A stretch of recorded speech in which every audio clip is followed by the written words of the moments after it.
ओम शांती। आज आहे 14 जून 2026 ची अव्यक्त बापदादांची अव्यक्त मुरली। रिवाइज डेट आहे 24 ऑक्टोबर 2010। शीर्षक आहे काळाच्या गतीनुसार आता विशेष स्वभाव संस्कार परिवर्तन करण्यामध्ये तीव्रता आणा। मनसाद्वारे आत्म्यांना भिन्न भिन्न किरणे द्या। आज चोह बाजूंच्या परमात्म तख्तनशीन, भ्रुकुटी तख्तनशीन आणि विश्वाच्या तख्तनशीन मुलांना पाहून हर्षित होत आहेत। हे परमात्म दिलतख्त अर्थात हृदय सिंहासन केवळ तुम्हा ब्राह्मणांसाठीच आहे। भ्रुकुटीचे तख्त तर सर्वांकडे आहे, परंतु परमात्म तख्त केवळ ब्राह्मण आत्म्यांच्याच भाग्यामध्ये आहे। हे परमात्म तख्त विश्वाचे तख्त मिळवून देते, तर तिन्ही तख्तांचे अधिकारी आत्मे तुम्ही ब्राह्मणच आहात। हे परमात्म तख्त किती श्रेष्ठ आहे। इतर कोणत्याही युगामध्ये परमात्म तख्त प्राप्त होत नाही। हे परमात्म तख्त गायले देखील जाते। परमात्म तख्ताचे अधिकारी भक्ती मार्गामध्ये देखील माळेच्या मण्यांच्या रूपामध्ये गायले जातात आणि पूजले जातात। कोटींमध्ये कोणीतरी एक या रूपात गायले जातात। मोठ्या भावनेने प्रत्येक मण्याला किती उच्च दृष्टीने बघत राहतात। तर तुम्हा सर्वांना फकूर अर्थात अभिमान आहे ना? आहे ना अभिमान की आमच्याशिवाय इतर कोणीही या तख्ताचा अनुभव करू शकत नाही? परंतु तुम्हा सर्व ब्राह्मणांचा तर हा जन्मसिद्ध अधिकार आहे। तुमच्यासाठी हे तख्त गळ्यातील हार आहे।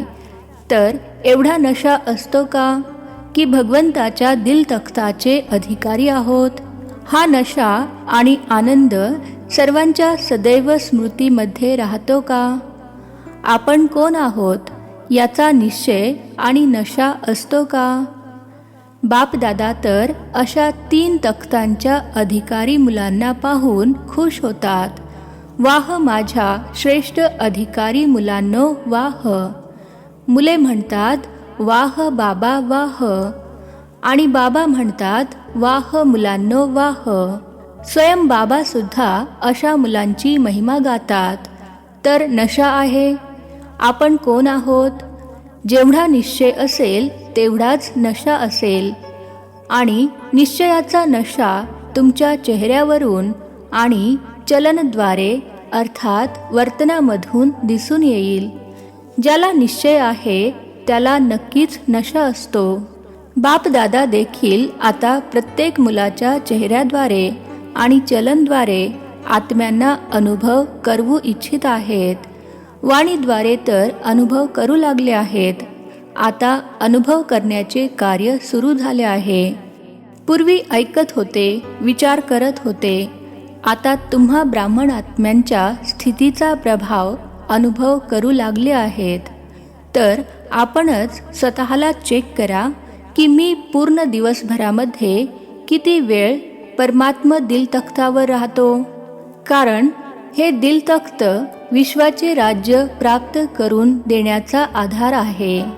तर या दिलतख्ताच्या आधाराने जेवढा वेळ तुम्ही दिलतख्ताचे अधिकारी होऊन राहता, तेवढा जास्त काळ भविष्यामध्ये राज्य घराण्यामध्ये अधिकारी बनता। तर चेक करा की जेव्हापासून मी ब्राह्मण बनलो आहे, किती वेळ दिलतख्तनशीन बनलो। तख्तावर तर नंबरवार बसतील, परंतु याच्या आधारे सदैव राज्य फॅमिलीमध्ये राजघराण्यामध्ये अधिकारी बनाल।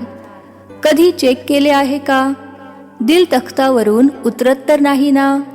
आपला हिशोब काढा, कारण याच्या आधारावर तुम्ही सदैव राज्य घराण्यामध्ये याल। चेक करा की तख्त सोडून कधी मातीत पाय तर ठेवत नाही। 63 जन्मांच्या संस्कारानुसार देहभान रूपी मातीत पाय ठेवला। एक आहे देहभान आणि दुसरा आहे देह अभिमान। देह अभिमानाची माती फार खोलवर आहे, परंतु देहभान ही सुद्धा मातीच आहे. लोक देखील म्हणतात, जेव्हा मनुष्याचा मृत्यू होतो आणि त्याला जाळतात तेव्हा हेच म्हणतात, माती मातीत विलीन झाली. तर चेक करा, पाय मातीत तर जात नाही ना. देहभानामध्ये येणे अर्थात मातीत पाय ठेवणे. बापदादांनी तुम्हा श्रेष्ठ आत्म्यांसाठी 3 तख्त दिले आहेत, कारण तुम्ही लाडके आहात ना. सिकिलधे अर्थात खूप वर्षानंतर भेटलेले देखील आहात, लाडके देखील आहात. तर जे लाडके मूल असते त्याला झुल्यामध्ये ठेवतात किंवा मांडीवर ठेवतात, मातीत पाय ठेवू देत नाहीत. तर जे 3 तख्तांचे अधिकारी आहेत त्यांच्यासाठी बापदादांनी किती भिन्न भिन्न झोपाळे दिले आहेत. कधी शांतीच्या झोपाळ्यामध्ये झोका घ्या, कधी सुखाच्या झोपाळ्यामध्ये झोका घ्या, कधी प्रेमाच्या झोपाळ्यामध्ये झोका घ्या. तख्त आणि झोपाळे यामध्येच पाय ठेवायचा आहे. बरीच मुले विचारतात की आम्ही भविष्यामध्ये कुठे येणार, आम्ही कोण बनणार. तर बाबा म्हणतात, जेव्हापासून तुम्ही इथे आला आहात तेव्हापासून चेक करा की जितका वेळ झाला आहे तितकाच वेळ माझा पाय झोपाळ्यामध्ये अथवा तख्तावर राहिला आहे का. तर भविष्यामध्ये तितकाच काळ रॉयल घराण्यामध्ये राहाल. रॉयल प्रजेमध्ये देखील येणार नाही, परंतु रॉयल घराण्यामध्येच याल. तर हा हिशोब प्रत्येकाने आपला आपण स्वतःचा काढा. दुसऱ्याला पाहायचे नाही, स्वतःचा हिशोब काढा. प्रत्येकाची इच्छा काय आहे? रॉयल घराण्यामध्ये, राज्य घराण्यामध्येच राहावे. तर आता देखील जेवढा वेळ मिळतो आहे, कारण समाप्ती तर अचानक होणार आहे, तर जोपर्यंत समाप्ती होईल तोपर्यंत आता देखील चेक करा. तर जितका जास्त काळ बाबांच्या मांडीवर, तख्तावर, झोपाळ्यामध्ये राहाल तितका वेळ रॉयल फॅमिलीमध्ये, रॉयल घराण्यामध्ये भाग्य प्राप्त कराल. बापदादा तर प्रत्येक मुलाला पूर्ण वेळ 21 जन्मच रॉयल घराण्यामध्ये, भले सूर्यवंशी असो नाहीतर चंद्रवंशी असो, दोन्ही युगामध्ये रॉयल फॅमिलीमध्ये राहण्याचा अधिकार देत आहेत. परंतु अधिकार घेणे हे प्रत्येक मुलावर अवलंबून आहे. ब्रह्माबाबांवर प्रेम आहे तर ब्रह्माबाबांचे देखील तुम्हा मुलांवर प्रेम आहे. ब्रह्माबाबा तुम्हा मुलांना स्वतःसोबत रॉयल घराण्यामध्ये पाहू इच्छित आहेत. तुम्हाला काय वाटते? ब्रह्माबाबांच्या आसपास रॉयल घराण्यामध्ये राहणारे आहात की थोड्या काळासाठी राहणार? म्हणजे दूर तर जाऊ इच्छित नाही ना. सांगितले ना, आधार आहे संगम युगाचा. बापदादांचे मुलांवर इतके प्रेम आहे की तुम्ही सर्वजण म्हणता की सोबत राहणार, सोबत येणार. आता ब्रह्मा बाबा आणि ब्राह्मण सोबत आहेत, भले अव्यक्त रूपामध्ये आहेत, परंतु सोबत आहेत.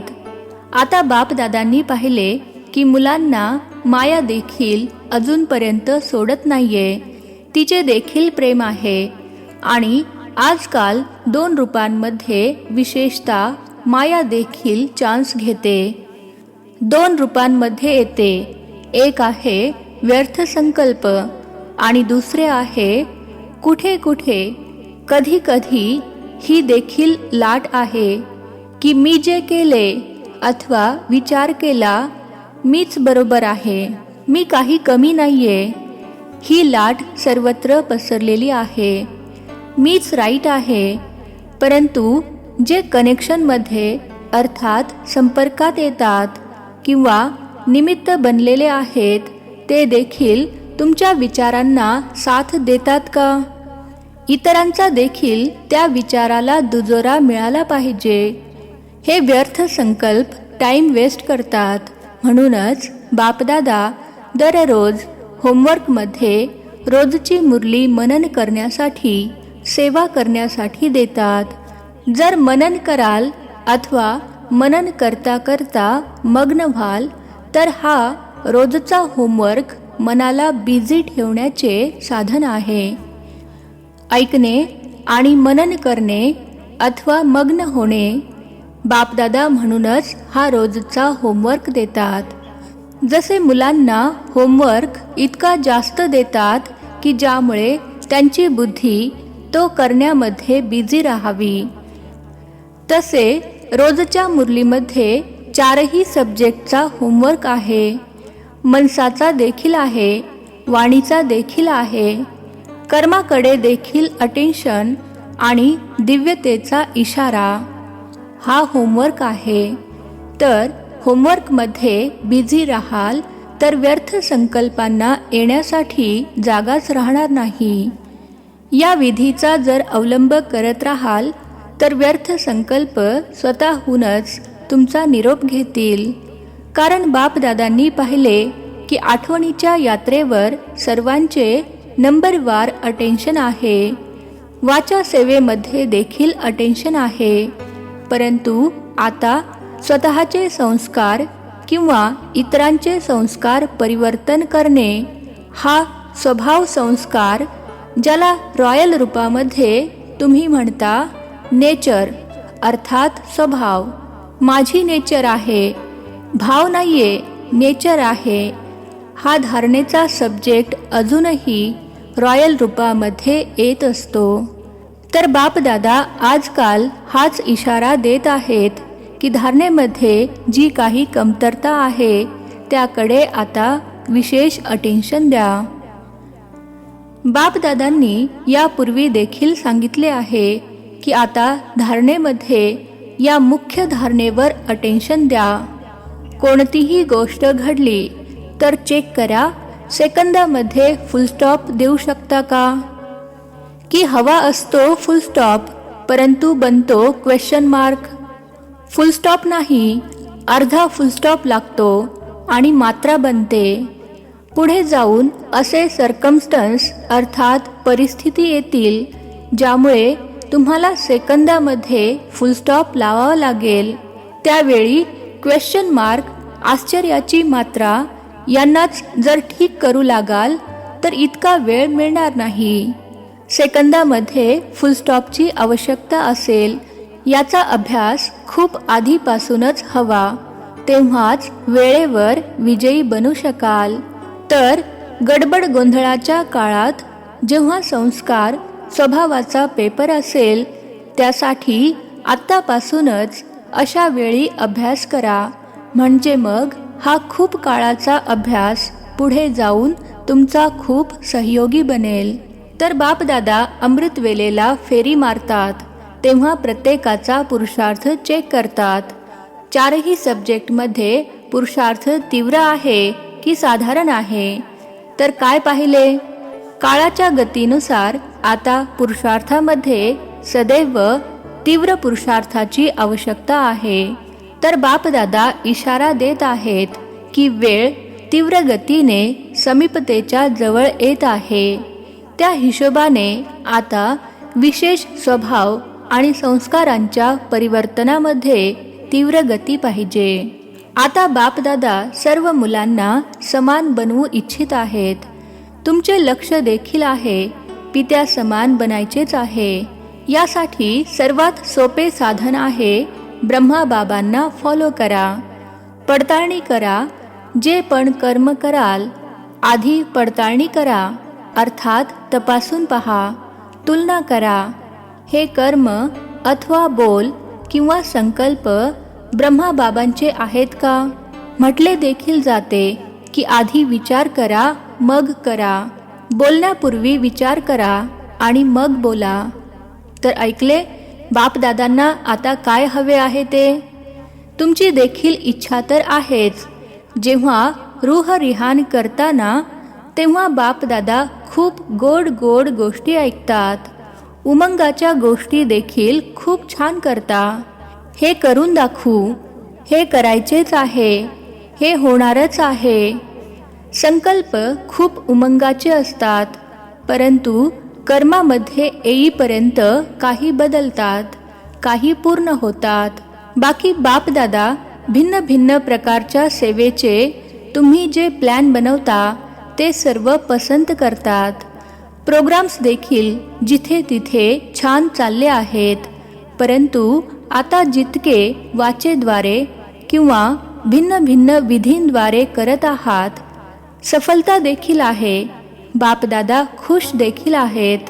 फक्त आता मनसाद्वारे अनेक आत्म्यांना सुखाची किरणे, शांतीची किरणे, आनंदाची किरणे, प्रेमाची किरणे पोहोचविणे ही सेवा देखील सोबतच करा.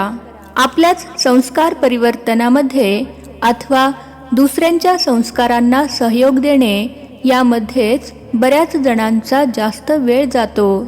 तर मनसा सेवेद्वारे आत्म्यांना भिन्न भिन्न किरणे द्या, यावर अटेन्शन हवे. पुढे जाऊन याची खूप आवश्यकता पडेल, त्यावरही लक्ष देत रहा. जी मुले समजतात की ही सेवा मी करत असतो त्यांनी हात वर करा. अच्छा, करत आहेत, त्यांना मुबारक आहे. आणि जे करत नाहीत त्यांनी करायला हवे, कारण पुढे जाऊन सर्कमस्टन्स असे बनतील जे ऐकणारे आणि ऐकविणारे दोघांची भेट होणे देखील कठीण होईल. त्यामुळे दोन्ही सेवा आत्तापासूनच जितकी होईल तितकी सवय लावा. मन बिझी देखील राहील तर मन मनाभव होणे सोपे होईल. मन बिझी राहिल्याने संस्कार आणि स्वभावाला सहज परिवर्तन करण्यामध्ये मदत मिळेल. आज खास डबल फॉरेनर्सच्या मिलनाचा दिवस आहे. बापदादा खुश आहेत. वाह डबल फॉरेनर्स वाह.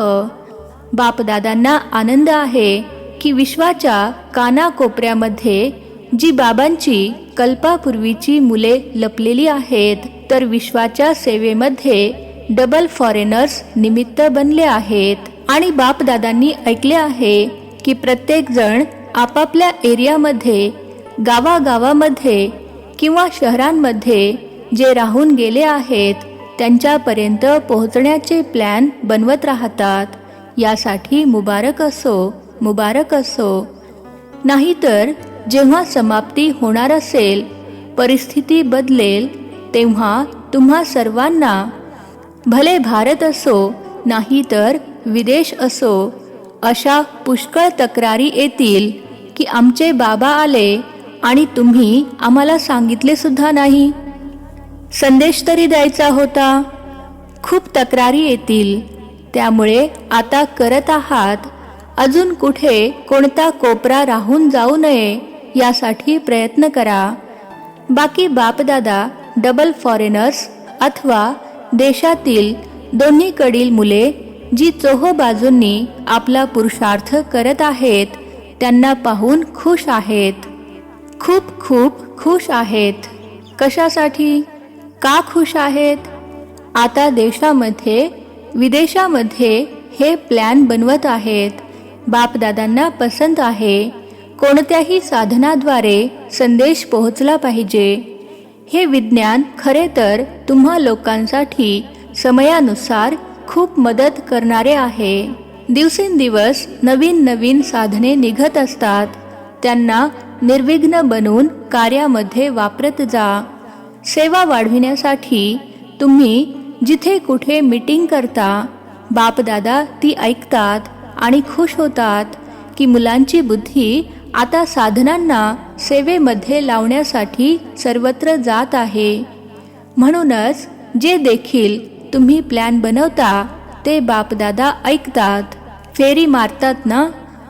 तुम्ही कुठेही मीटिंग करा, मग ती दिल्लीमध्ये करा, देशामध्ये कोणत्याही शहरामध्ये करा, भले विदेशामध्ये कुठेही करा, बापदादा सर्व काही ऐकत असतात. बापदादांकडे सुद्धा साधन आहे. यासाठी बापदादा फॉरेनच्या प्रत्येक देशामधून जे पण कोणी आले आहेत त्या प्रत्येकाला काय देतात? खूप खूप प्रेम देत आहेत. फक्त आता थोडी तीव्रता आणा, अर्थात वेग वाढवा. प्लॅन करून प्रॅक्टिकलमध्ये नवीन नवीन गोष्टी अंमलात आणत रहा. बघा, तुमचा हा यज्ञ सुरू होण्याच्या काही वर्षापूर्वीच हे सर्व शोध सुरू झाले आहेत. सायन्स देखील तुमच्या सेवेमध्ये मदत करत आहे. खूप लाभ घ्या. तुमच्यासाठीच तर हे शोध उदयास आले आहेत. दिवसेंदिवस बघा किती नवीन नवीन गोष्टी आत्ता उदयास येत आहेत. हा ड्रामा तुम्हाला सहयोग देत आहे. साधने तुम्हाला सहयोग देत आहेत. अच्छा, सर्वजण नेहमी आनंदित तर राहता ना? नेहमी आनंदित असता? जे नेहमी आनंदित असतात त्यांनी हात वर करा. नेहमी आनंदी. एखादी गोष्ट घडली तरी देखील आनंदी. गोष्टी येतात ना तरी देखील आनंदी राहता का? हात उंच करा. वेलकम करता ना? घाबरत नाही? वेलकम करता. ही अनुभवी बनवतात. ही विघ्ने अनुभवाच्या अथॉरिटीला वाढवतात. माया आली असे म्हणू नका. हा पेपर आहे. माया म्हणत मायेला पुढे करता. हा पेपर आहे. मायेला तुम्ही ओळखले आहे. माया काय आहे हे तर तुम्ही कितीतरी वर्षांपासून ओळखत आहात. म्हणूनच मायेला घाबरू नका. पेपर समजून आनंदाने पेपर द्या आणि अनुभवाच्या वर्गामध्ये पुढे जा. पुढच्या वर्गात जायचे आहे.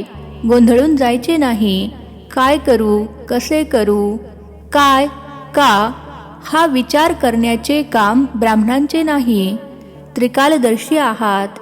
काय, का, कसे हे प्रश्नच उठू शकत नाहीत. पेपर आला आणि अनुभवाच्या वर्गामध्ये पुढच्या वर्गात गेला. आनंदी रहा. आता तर अनुभवी बनला आहात आणि बनत राहाल. अच्छा, जे देखील पत्र, फोन, ज्यांची पण प्रेमपूर्वक आठवण किंवा संदेश बापदादांच्या प्रती आले आहेत, त्या सर्व मुलांना बापदादा आपल्या नयनांमध्ये सामावून घेत याद प्यार देत आहेत. किंवा सेवेचा समाचार दिला आहे किंवा मनाच्या पुरुषार्थाचा समाचार दिला आहे, त्या सर्वांना बापदादा मनसाद्वारे इमर्ज करून सुखाची, शांतीची, आनंदाची किरणे देत आहेत. भले कोणी इथे पाठवले नसेल, परंतु मनामध्ये संकल्प जरी केला तरी तो संकल्प देखील बाबांपर्यंत पोहोचला आहे. चोहोबाजूंच्या मुलांची हिम्मत आणि बाबांची मदत. गोड गोड मुलांना बापदादा प्रेमपूर्वक आठवण देत आहेत. आणि या वर्षी कोणी ना कोणी स्वयंप्रती अथवा सेवा केंद्राप्रती किंवा विश्वातील आत्म्यांप्रती कोणता ना कोणता असा प्लॅन बनवा ज्यामुळे सेवेचे बळ आणि फळ सर्व आत्म्यांना प्राप्त होईल. चोहोबाजूंच्या मुलांना बापदादांची विशेष मनापासूनची आठवण आणि प्रेम स्वीकार असो. ओम शांती. आम्हा आत्मिक मुलांचा आत्मिक पित्याला नमस्ते. वरदान आहे, साधेपणातून महानतेला प्रसिद्ध करणारे सिंपल आणि सॅम्पल भव. साधेपणातून महानतेला प्रसिद्ध करणारे सिंपल आणि सॅम्पल भव. विश्लेषण आहे, जसे एखादी सिंपल अर्थात साधी गोष्ट जर स्वच्छ असेल तर ती आपल्याकडे नक्कीच आकर्षित करते. तसेच मनसा संकल्पामध्ये, संबंधामध्ये, व्यवहारामध्ये आणि राहणीमानामध्ये जे साधे आणि स्वच्छ राहतात ते सॅम्पल अर्थात आदर्श बनून सर्वांना आपल्याकडे स्वतः आकर्षित करतात. सिंपल अर्थात साधारण. साधारणतेमधूनच महानता प्रसिद्ध होते. जे साधारण अर्थात सिंपल नाहीत ते समस्या रूप बनतात. स्लोगन आहे, मनापासून म्हणा माझे बाबा, तर मायेच्या बेशुद्धीमुळे बंद झालेले डोळे उघडतील. मनापासून म्हणा माझे बाबा, तर मायेच्या बेशुद्धीमुळे बंद झालेले डोळे उघडतील. हे अव्यक्त इशारे सदैव हर्षित राहण्याकरिता आपल्या नेचरला अर्थात स्वभावाला सरळ बनवा, सहनशील बना. आत्ता आत्ता आवाजामध्ये, आत्ता आत्ता आवाजापासून परे अर्थात दूर हा अभ्यास जितका सरळ आणि सहज होईल तितकी संपूर्णता समीप दिसून येईल. संपूर्ण स्टेजची निशाणी आहे त्यांचा पुरुषार्थ सहज असेल. आठवणीची यात्रा आणि सेवा दोन्ही गोष्टी सहज पुरुषार्थामध्ये येतात. जेव्हा या दोन्ही गोष्टी सोप्या आणि सहज वाटू लागतील तेव्हा समजा संपूर्णतेची अवस्था प्राप्त होणार आहे. अच्छा, ओम शांती. नवनवीन मराठी व्हिडिओज प्राप्त करण्यासाठी सबस्क्राईब करा मराठी गॉड रिपोर्ट चॅनलला.